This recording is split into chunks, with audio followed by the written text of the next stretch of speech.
What's up, YouTube? Your boy back once again with another sport topic. Today we're going to talk some football. Houston Texans football. We're going to talk and break down and recap the Houston Texans win versus the Denver Broncos.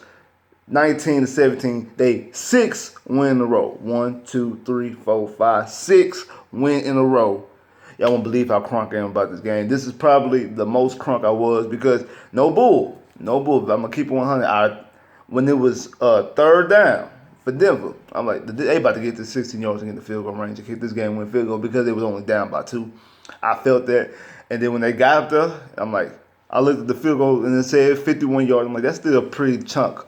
That's a pretty nice size field goal. He is subject. He could miss that because that's not a guaranteed field goal. It's not a chip shot. 51 yards is a pretty good one. And when he missed it, whoo! Talk about hopping up crunk. Talking about 2 live crew. Your boy was extra live.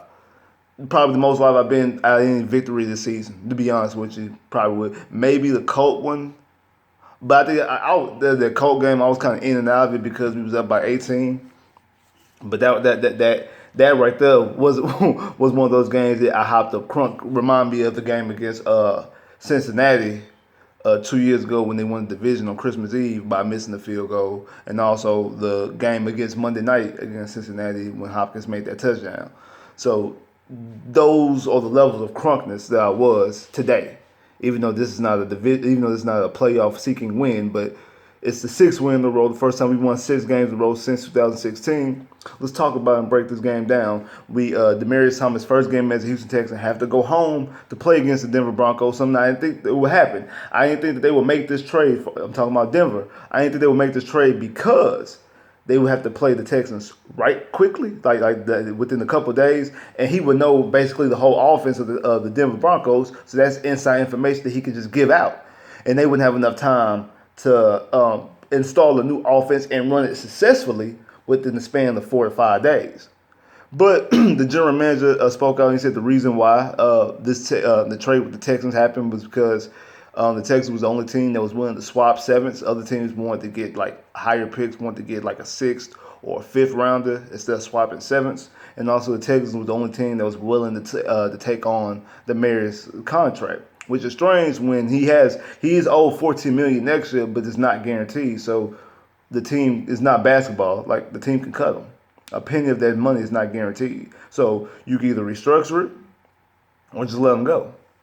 So it didn't matter. So that was really strange, and hey, it worked out for the Texans. The Texans were willing, and the Texans were willing enough to take that on. And remember, like, Brian Gaines is a cap guy. I know I have my issues with him by being the general manager, but he is a guy who understands the cap. He's one of those cap guys who understands the cap. So he understands that $14 million is not going to hurt the Texans. 1, we have salary cap space, and 2, it's not guaranteed money. So he's able to get out of that contract if he has to. So they were willing to take on that risk, even though it's really not a risk, and they were fortunate enough to become away with Demaryius Thomas. And Demaryius Thomas made an impact in the beginning of the game. 3 catches for 61 yards. He caught 2 catches on the first drive of the game, and I think caught the next one on the second or third drive of the game. After that, he didn't really do too much, but he made an impact, especially that first drive. We moved it there, got another touchdown to Jordan Thomas, rookie tight end, with his 3rd touchdown in 2nd week.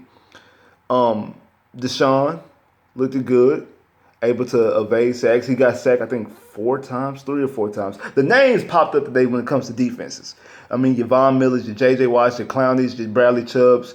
Those names came to play because they all registered a sack today.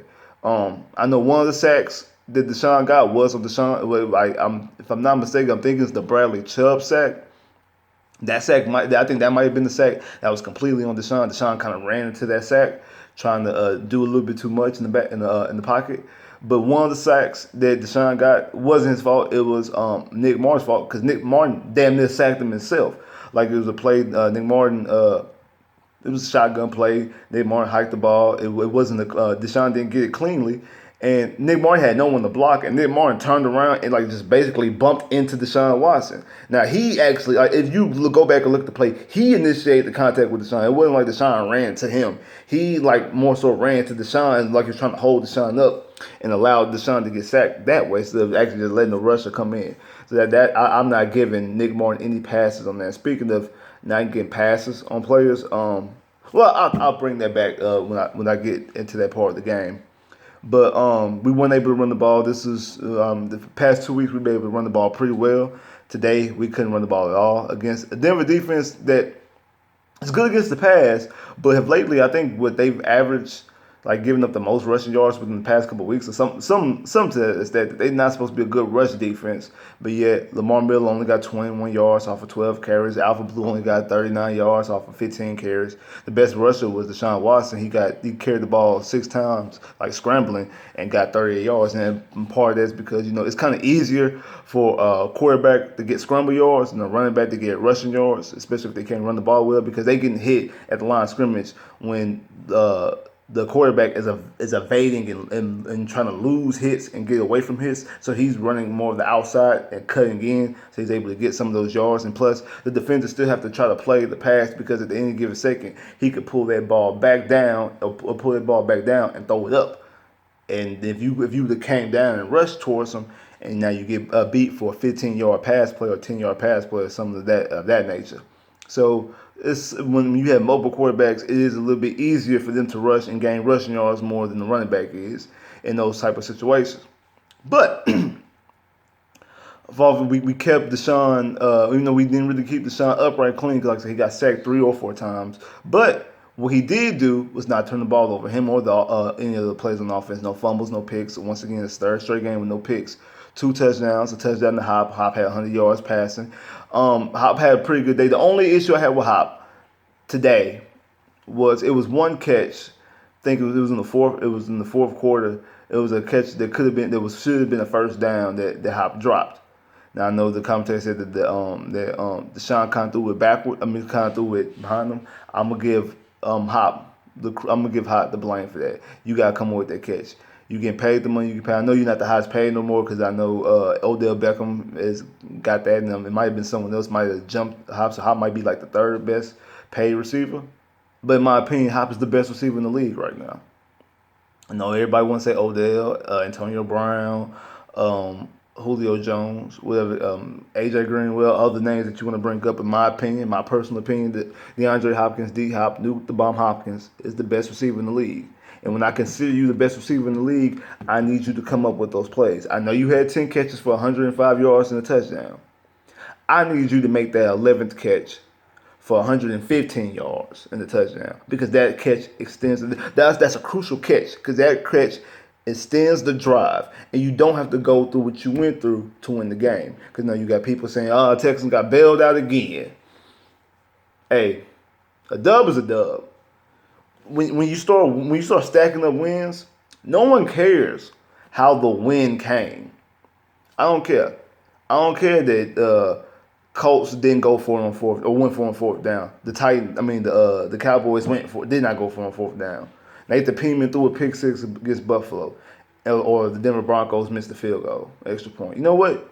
We missed the extra point. That would have, even if they would make the field goal, only would have sent that game to overtime. If you want to be honest, we want to tell you, well, they missed the field goal. We missed the extra point, which was closer. The extra point we should have made. If you want to give them that field goal, give us back the extra point. As simple as that.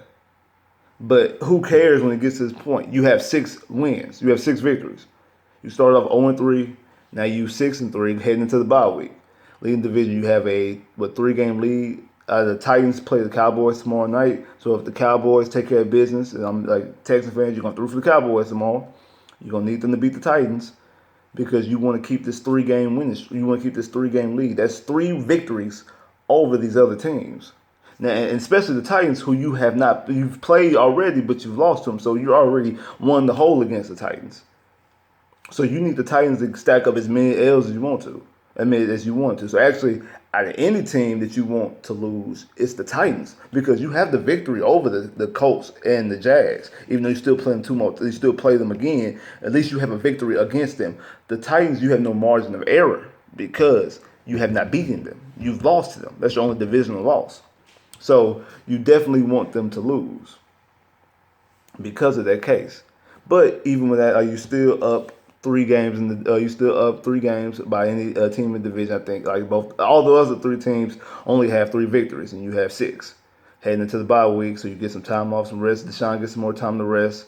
Hopkins gets some more time to rest. Demarius Thomas gets some time to enter the playbook. Because that was kind of the reason why he probably did not get any more stats. Because remember, the first 15 to 20 plays are scripted plays.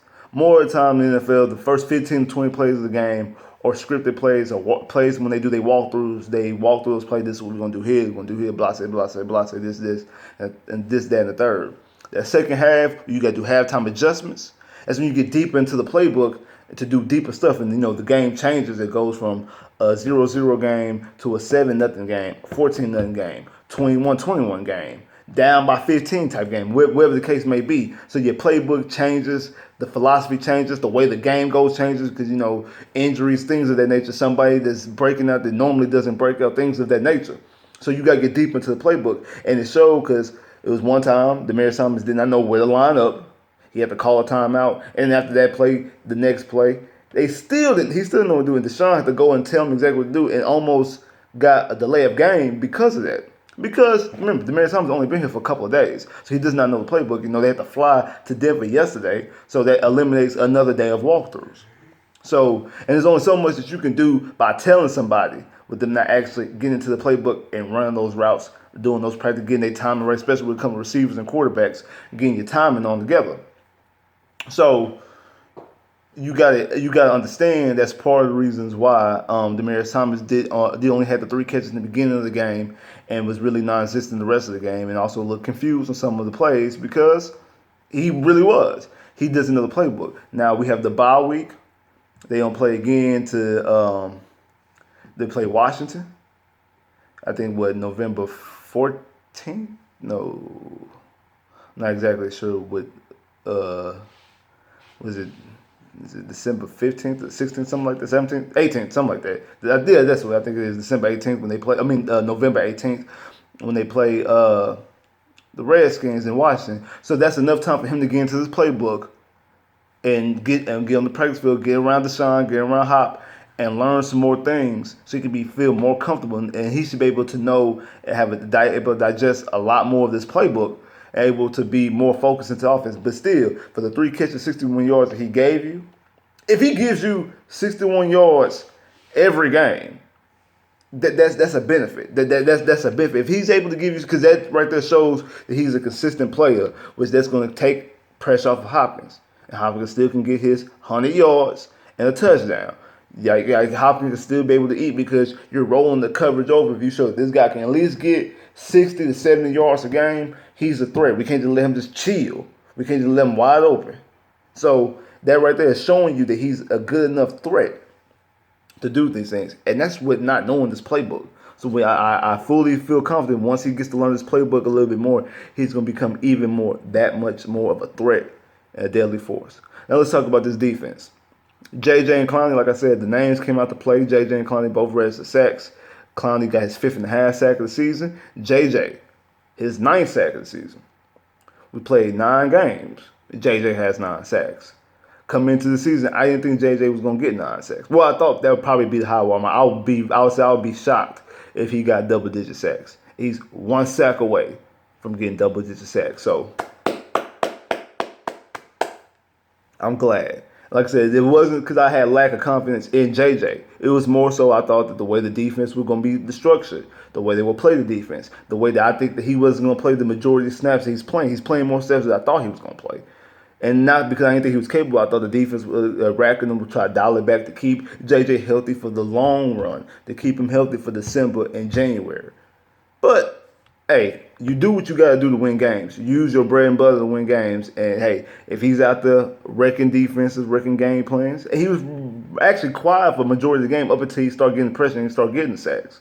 So, kudos to you and able to get that 9th sack, and I hope you continue to get on to get double-digit sacks, get 15 sacks this year. And like I said, Clowney looked aggressive, able to get some sacks, got a couple holding calls called for him, things like that. But probably the player that's playing the best on the defense is a name that a lot of people don't want to hear. A lot of people laugh at. And that's Kareem Jackson. Kareem Jackson is probably playing the best football of his career. Playing that corner safety hybrid because, you have the injury to Jonathan Joseph, and you also have your injury to Kevin Johnson and Aaron Colvin, so you have to have him play in the corner more than you thought you was gonna have him play because you thought you was gonna have him just play straight safety. But he's maximizing every time he's on the field. He's making big hits. Anytime there's a forced fumble or a should be pick or pick, somehow, somewhere or another, Kareem is around that football. He's either tipping passes. He's today he had another should have been a game-ending pick. He should have had. He didn't come on with the ball, but he's making key not sacks, but key hits, stopping people from getting the first down, making forced fumbles and things like that. He's always around the ball. He's being very aggressive, being very active. This is the best that Kareem Jackson's looked since he's been in Houston Texans. He's looking like he should have looked back in 2010, being a first-round draft pick. Coming from the Alabama Roll Tide defense, won the national championship in '09. Like he's looking like that type of player. And I'm glad he's looking like that. I never really had beef with Kareem like most people have. Most people thought Kareem was just sorry. I actually like Kareem for the most part, but I can't deny this is the best he's ever played. This corner safety hybrid. And I just wish that we had better cornerback play so we get to see him play better as a safety because I do think that's his best position. The best position is to keep all the plays in front of him because he's able to make the plays defensively of that nature. Justin Reed recovering a sack, rookie safety recover a fumble. So he's around the football as well. He's becoming a ball hawk. He has 2 picks, fumble recovery. He's becoming that type of play. Being around Kareem Jackson, being around Honey Badger, he's starting to mature and he's starting to mature and starting to be a better pro. And you see him growing as a pro, looking like a first-round pick, let alone the third-round pick that he is. So you're seeing all this growth from him in his defenders. But the defense did kind of scare me on that last drive because, to be honest, the Broncos should have never been able to even get that field goal. They should never been in field goal range. The Texans should have stopped them before they got the field goal range. That field goal range should have never happened. It should have never came down to that. They should have been able to get that stop. They didn't get stopped in that key moment when they should have. It kind of looked a little bit like the 0-3 start in the game against the Colts when you needed them to make the bet, when you needed them to make the stop, they didn't make the stop. Now against Dallas, against Jacksonville, against Miami, even though Miami was kind of turned to a little bit shootout, Miami couldn't keep pace.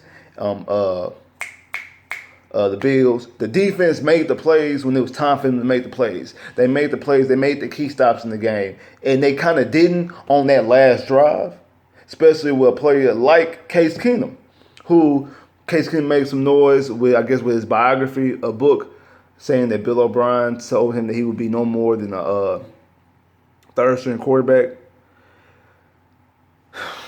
Let me say this. Coming out of U of H, when the Texans got Case Keenum as an undrafted free agent, I actually liked the Case Keenum. I didn't think the Case Keenum was the future, but I liked the Case Keenum.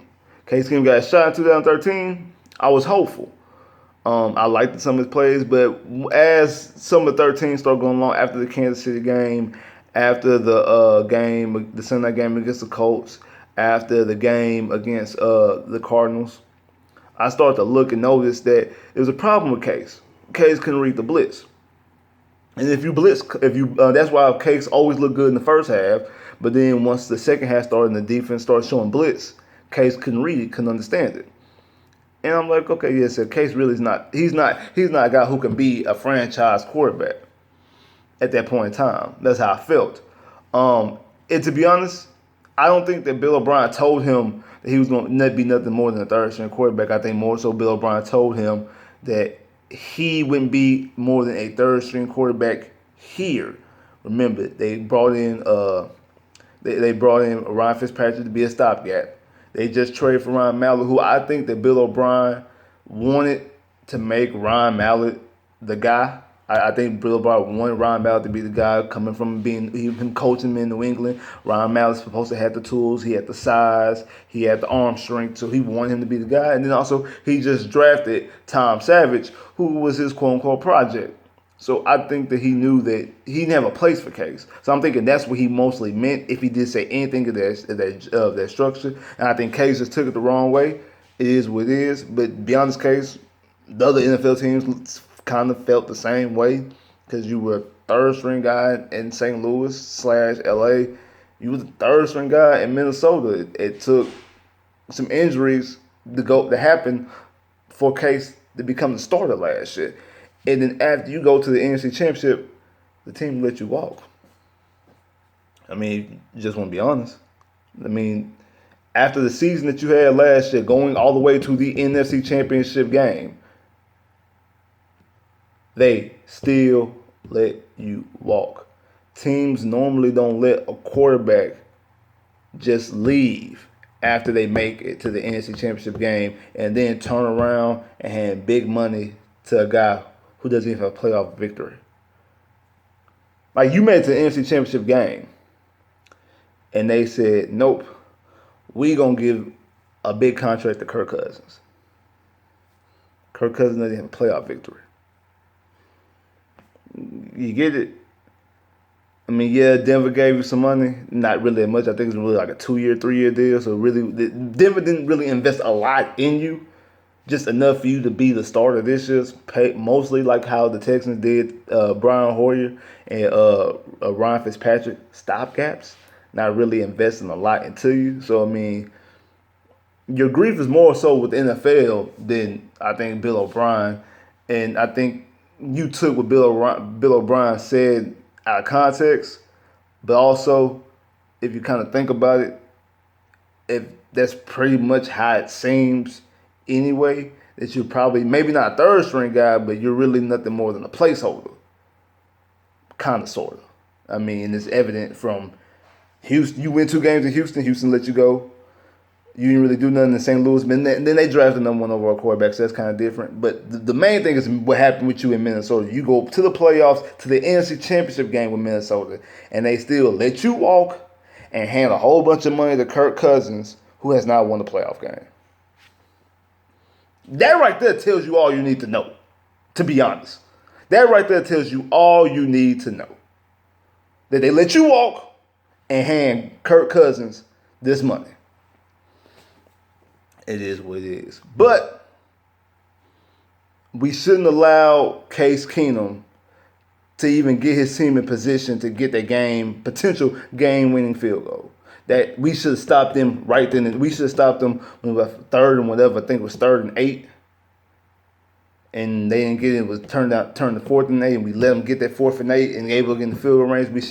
We shouldn't have never let that drive manifest to become a drive for even the field goal attempt to even occur, to be honest with you.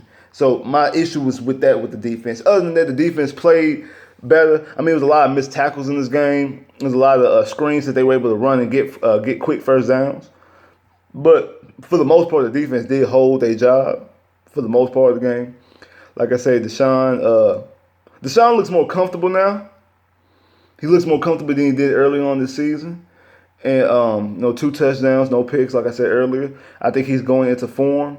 And I think once he gets that in his bye week so he can get a little bit more healthy, he can get more on par with his Demaryius Thomas. And now I think they decided now we're going to unfold these tight ends. We're going to use Jordan Thomas as a red zone threat. I don't know about Jordan Akins. Jordan Akins looked a little bit iffy to me today. Like, he looked at a little bit, like I said, my issue with Jordan Akins is always his age, not really the skill set. Today, I looked at Jordan Akins like, Jordan Thomas is a better tight end. Ryan Griffin might be a better tight end. But I don't know. And, they supposedly the Texans are going to activate